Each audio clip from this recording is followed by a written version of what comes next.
Hello everyone, so this video is gonna be a little different. This video kind of has something to do with Tourette's because people with Tourette's also get cyberbullied on the internet. But this video is mainly focused towards people with developmental delays. Because I think people with developmental delays, in particular, are more vulnerable than their peers, whether they're kids or adults. And I just want to show you all proof. So I want to show you all proof in the rules and the statistics and the comments. So first of all, I want to show you all this. So I've seen some of the same stuff on the Facebook, but I'm not going to show you all Facebook. I'm going to show a link in the description in the video. But I want to show you all harassment and cyberbullying policies. So this is what it says. We don't allow content that targets someone with prolonged antisocial slurs based on their physical traits. So protected group statuses like age, disability, ethnicity, gender, sexual orientation, or race. We also don't allow other harmful behaviors like threats or doxing. Keep in mind that we take a stricter approach on content that targets minors. I don't mind people protecting minors, but shouldn't some disabled people, some people with developmental delays, also be at the forefront of this, like people with severe disabilities? Developmental delays, I'm not really talking about people who are able to use the internet, but I think if parents post their kids who have severe developmental delays, shouldn't they be protected too? Shouldn't that also be taken seriously? Or if people who are shown to be developmentally delayed enough to get tricked, shouldn't they also be super protected too? Or people with mental health issues, if they aren't competent enough to consent, shouldn't they be protected as shouldn't they be more protected than other people? Shouldn't they be taken seriously like kids are? And yes, there are kids with mental health issues too. I think they should be at that same level. But yeah, it's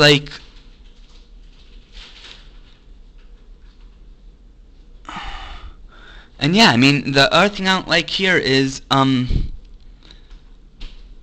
what it says else. It says content upload with the intent to shame, deceive, or insult a minor, meaning intending to make a minor feel unpleasant emotions, distress, shame, or worthlessness, intending to trick them, bully, just stuff like that. Now thinking about distress, shame, or worthlessness, I'm thinking, what about if a minor's bullying an adult, especially close in age, because that can happen. What about if an adult, what about if the adult retaliates? I think it's very unrealistic for people to expect an 18-year-old to really handle it like a 25-year-old should handle it.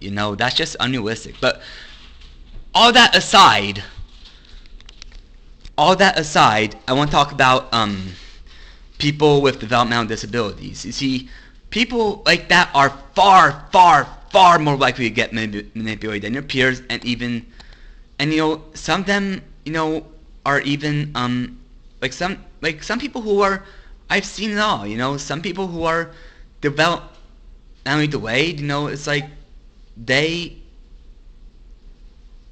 sometimes developmentally they could be 10 years old, and and it can be complicated because in some ways they could be other ages, but then in other ways they can be younger ages. So it's kind of hard to tell, and that's why I can kind of see YouTube not putting out rules for developmentally delayed people. But I think there should at least be some rules in place to protect people with developmental delays, and it's really sad that it's been many, many years since people with developmental delays are acknowledged, and there hasn't really been anything in place and there hasn't even been anything focused on that, because when you look at the media, you know, the only thing you really see about cyberbullying is teenage girls, young teenage girls, and nothing else. So that's why I hate that damn rule. It's not so much because I don't want kids to be protected, but more so because of the damn system that just over focuses on that and doesn't focus on anything else. I don't hate minors. I hate the system that overprotects minors and doesn't care about anyone else.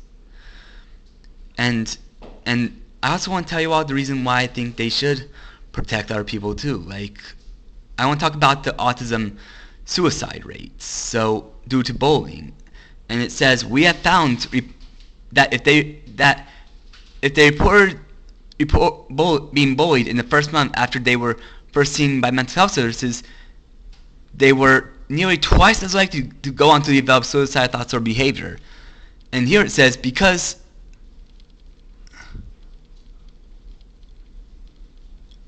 No. It says overlooked by policymakers, clinicians, and researchers worldwide.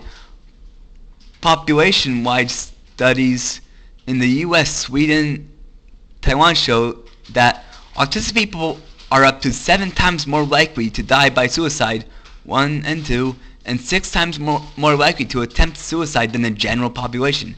That's alarming. That's a big number. So that's why I think that people should really look at autistic people as more vulnerable. I mean, yes, I get it.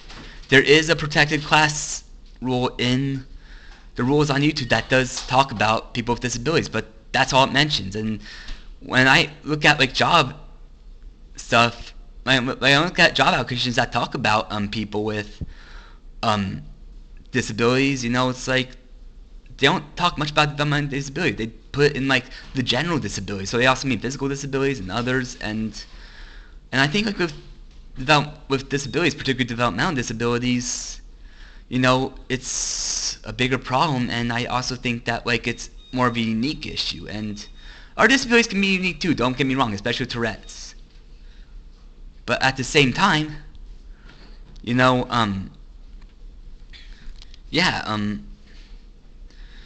I really think there's more vulnerability to it, and and people are still very, very, very uneducated about people with disabilities, even developmental delays.